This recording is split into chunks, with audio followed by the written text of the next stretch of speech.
Hello, this is Salvatore Vinciguerra. Welcome to this video on the USS Constitution in Boston, Massachusetts. The USS Constitution is kept in the Boston Navy Yard, originally called the Charleston Navy Yard and later the Boston Naval Shipyard. This is one of the oldest shipbuilding facilities in the United States Navy.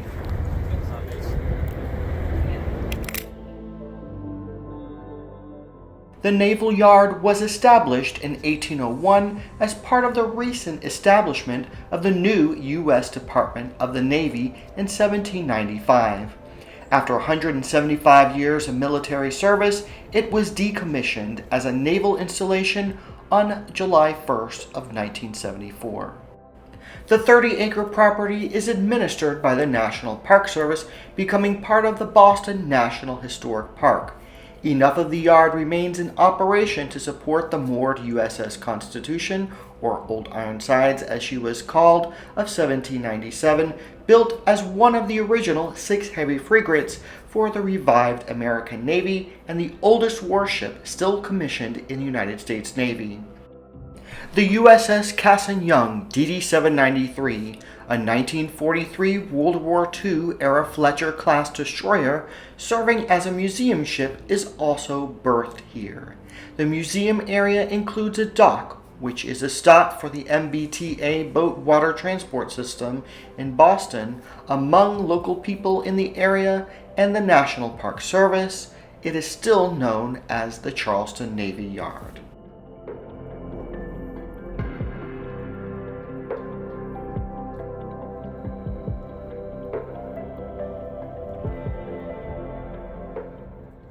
So a word of caution before I start talking about the ship and the other parts of the museum is that when visiting the USS Constitution, please make sure that you look at the website, as sometimes the ship is closed but the museums are actually open. If you want to drive here and park your car, it would be quite problematic as there aren't that many spaces and parking can be quite expensive. I would suggest either coming by the subway or the train as it's called in Boston, the water taxi, or even walking here on the Freedom Trail. And that's what I had to do because the first day that I visited this ship, which I'm sharing the photography of that right now, is when the ship's actually closed and the museums are open. Still, you can walk around the various areas around the USS Constitution and take pictures from different angles and still get a glimpse of this beautiful ship that they have here at the Boston Navy Yard. What I did was I came a different day and made it a part of my walk on the Freedom Trail that went inside of Bunker Hill and then down to the North End and then to downtown Boston. And now this is pictures and video of the USS Constitution when it is actually open to the public. And as you can see, some of the naval officers are dressed as they would have in the period of when the ship was built. And remember, the ship is actually on active duty, so they do take the ship out into Boston Harbor for certain celebrations.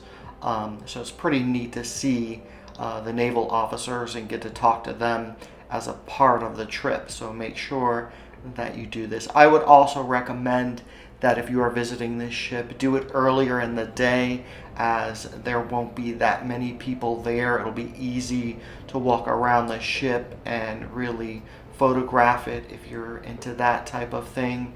And you won't have tour groups, on your back as you're walking through, and it won't be so crowded as inside the ship can be quite tight. But take your time as you walk through the ship, and if you have questions, the naval officers are right there as you enter and on the different levels of the ship.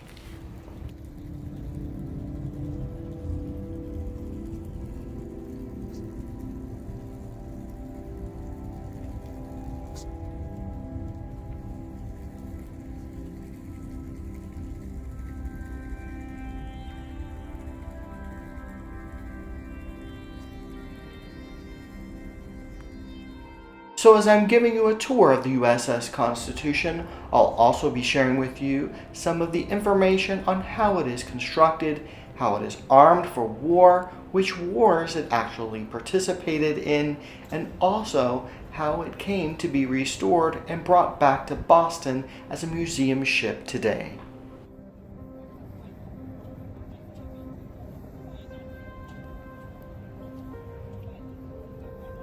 In 1785, the United States had problems with Barbary pirates that were attacking American merchant vessels in the Mediterranean Sea, most notably from Algiers. In 1793 alone, 11 American ships were captured and their crews and stores were held for ransom. To combat this problem, proposals were made for warships to protect American shipping, resulting in the Naval Act of 1794. The act provided funds to construct 6 frigates or warships, but included a clause that the construction of the ships would be halted if peace terms were agreed to with Algiers. The design of the USS Constitution was very unusual for its time. The designer was Joshua Humphreys. The design gave the hull a greater strength so that you could use very heavy guns on the ship. Humphreys took into consideration the European states and the sizes of their navies at that time, making the USS Constitution designed to overpower any other frigate while escaping from a ship of the line. Therefore, the ship of the line was a navy tactic and was known as the line of battle, which depended upon the 2 columns of opposing warships maneuvering to fire with the cannons along their broadsides. In conflicts where opposing ships were both be able to fire from their broadsides, the opponent with more cannons, and therefore more firepower, typically had an advantage.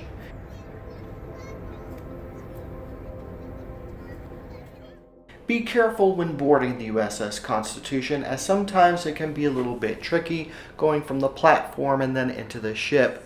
The other side of the ship that I showed you before is actually trickier to climb up and then get into the ship. So make sure that one of the naval officers is there for you if you need some assistance. And just as a warning, sometimes when touring some of these ships, it is a ship, so going in between the decks, do note that there is some considerable climbing there, especially if you're not ready to go in between those decks. There's not an elevator, so you must go down the ship stairs that they have for you. Keep in mind that when you're touring the USS Constitution, it is free of charge, and they do have some activities that you can participate in, and one of those is buying one of the U.S. flags and hoisting it up with one of the naval officers back and forth. I've done this on a previous visit to the USS Constitution, and it is a great privilege to do that. The cost of that is about $50, but it is a great souvenir to take with you as your remembrance of visiting the USS Constitution, and the proceeds do help pay for the USS Constitution and its maintenance by the U.S. Navy.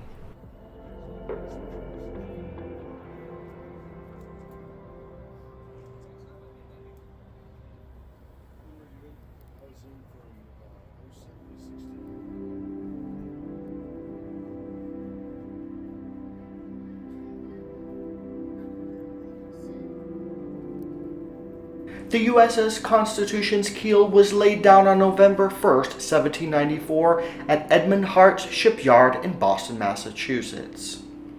The Constitution's hull was built 21 inches thick, and her length between perpendiculars was 175 feet, with a 204-foot length overall and a width of 43 feet 6 inches. In total, 60 acres of trees were needed for her construction. The primary building materials of the Constitution consisted of pine and oak, including southern live oak, which was cut from Gascogne Bluff and milled near St. Simons, Georgia.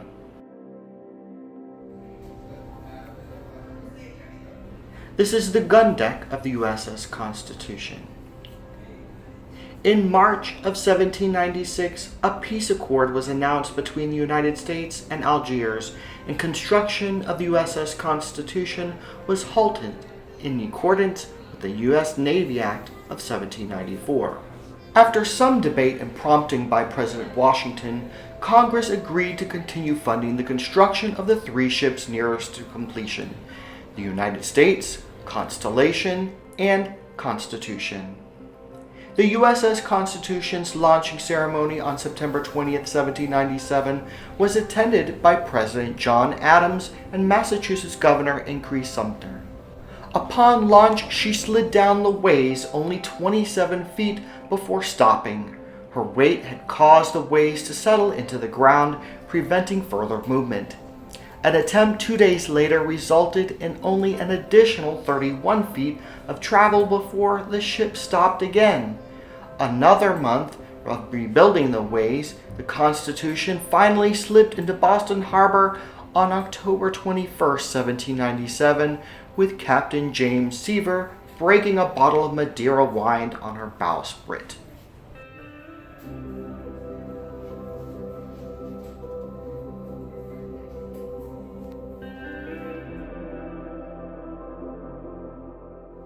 The USS Constitution was rated as a 44-gun frigate, but she often carried more than 50 guns at a time. Ships of this era had no permanent battery of guns such as those of modern Navy ships. The guns and cannons were designed to be completely portable and often were exchanged between ships as situations warranted. Each commanding officer outfitted armaments to his liking, taking into consideration factors such as the overall weight of stores, complement of personnel on board, and planned routes to be sailed. Consequently, the armaments of the ships changed often during their careers, and records of the changes were not generally kept. During the War of 1812, Constitution's battery of guns typically consisted of 30 long 24-pounder cannons, with 15 on each side of the gun deck. Another 22 guns were deployed on the spar deck, 11 per side, each a short 32-pounder carronade.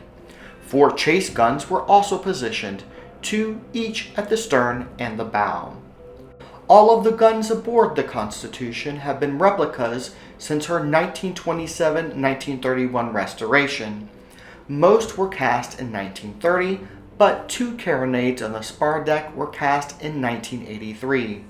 A modern 40mm saluting gun was hidden inside the forward long gun and each side during her 1973-1976 restoration, in order to restore the capability of firing ceremonial salutes.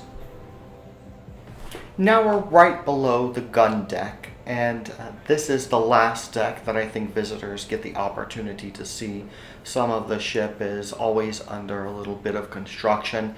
This is the berth deck, and it's basically empty, but they do have some places where they show you how maybe the sailors got to sleep. They had cots here, so this is very interesting even to see how they were to even refurbish the inside of the USS Constitution. And some of it they do all the time. For example, I know that they have to continuously do stainings of various parts of the ship in order to protect the ship from the elements.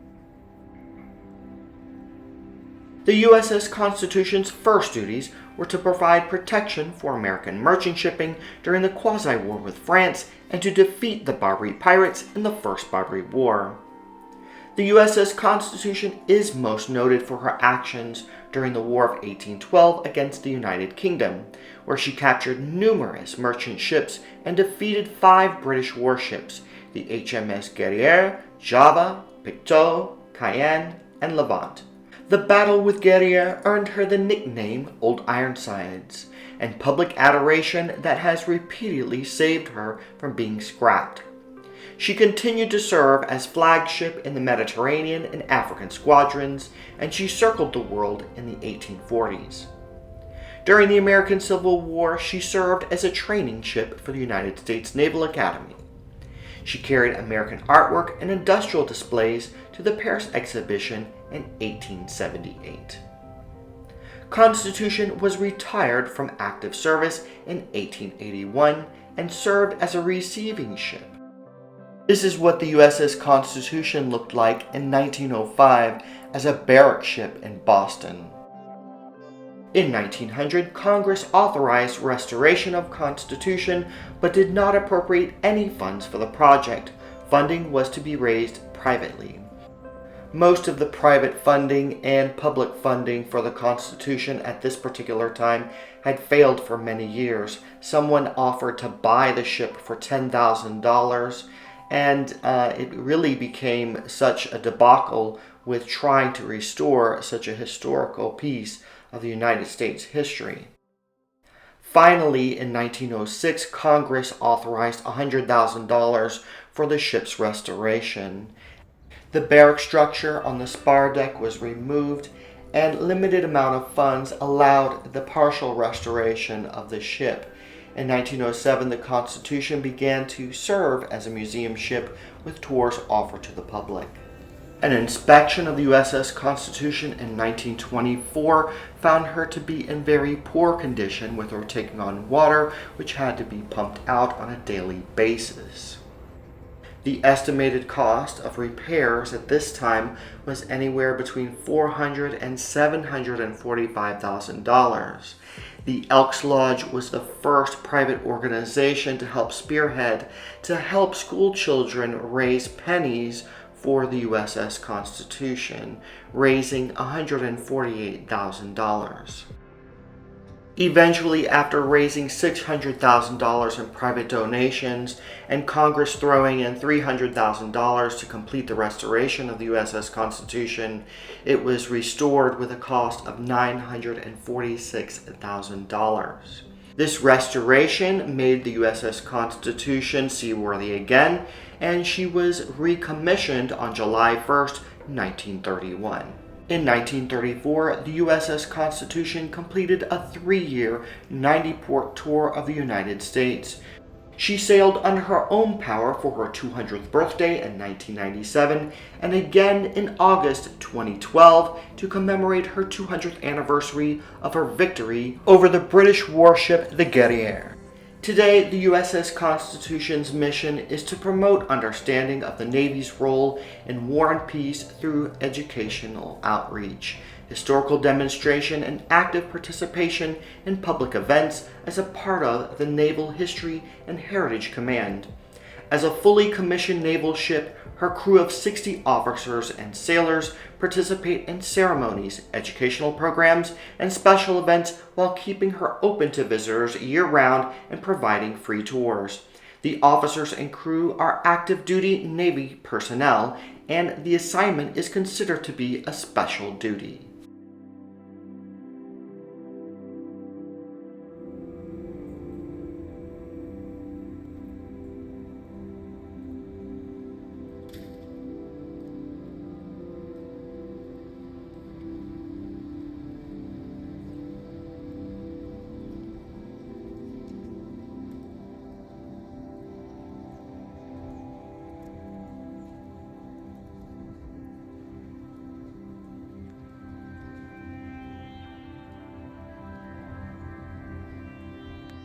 After visiting the USS Constitution, you can then go and visit the Charleston Navy Yard Museum.